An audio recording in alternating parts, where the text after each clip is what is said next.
നമ്മളെല്ലാവരും സാധാരണ രീതിയിൽ പ്രാർത്ഥിക്കാനിരിക്കുമ്പോൾ നമുക്ക് ഒരു പലവിചാരം വന്നാൽ നമ്മൾ പ്രാർത്ഥന അവിടെ സ്റ്റോപ്പ് ചെയ്യും. നമ്മൾ ചിന്തിക്കുന്നത് ഇതാണ്, നമ്മൾ ഈ പലവിചാരത്തോടു കൂടി പ്രാർത്ഥിച്ച് എന്തിനാ ദൈവത്തെ വിഷമിപ്പിക്കുന്നതെന്ന്. ചിലപ്പോൾ നമ്മൾ കൊന്ത ചൊല്ലാനിരിക്കുമ്പോൾ നമുക്ക് ഉറക്കം വരും. സ്വാഭാവികമായിട്ട് നമ്മൾ എന്ത് ചെയ്യും?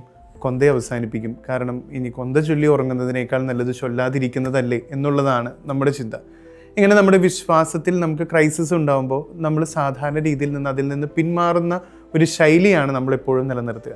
പക്ഷെ വിൻസെൻ്റ് ഇപ്പോൾ തൻ്റെ ജീവിതത്തിൽ ചെയ്തിരുന്ന ഒരു രീതിയുണ്ട്. വിൻസെൻ്റ് ഇപ്പോൾ ഇതുപോലെ ഫെയ്ത്ത് ക്രൈസിസിലൂടെ കടന്നു പോകുന്ന സമയത്ത് അദ്ദേഹം വിശ്വാസ പ്രമാണം പല ആവർത്തി ചൊല്ലുമായിരുന്നു. കുറച്ച് കഴിഞ്ഞപ്പോൾ അദ്ദേഹത്തിന് ചൊല്ലാൻ പോലുമുള്ള ഒരു താല്പര്യം പോലും ഇല്ലാതായി. കാരണം അത്രമാത്രം അസ്വസ്ഥതകളിലൂടെ അദ്ദേഹം കടന്നുപോയി. ആ സമയത്ത് അദ്ദേഹം ചെയ്തിരുന്ന ഒരു കാര്യം, വിശ്വാസ പ്രമാണം ഒരു പേപ്പറിൽ എഴുതി അത് പോക്കറ്റിൽ സൂക്ഷിക്കും. എന്തെങ്കിലും ഫെയ്ത്ത് ക്രൈസിസ് വരുന്ന സമയത്ത് ആ പോക്കറ്റിൽ കൈവയ്ക്കും. എന്നിട്ട് ഒരു നിമിഷം കണ്ണടച്ച് ഈശോയെ ഓർക്കും.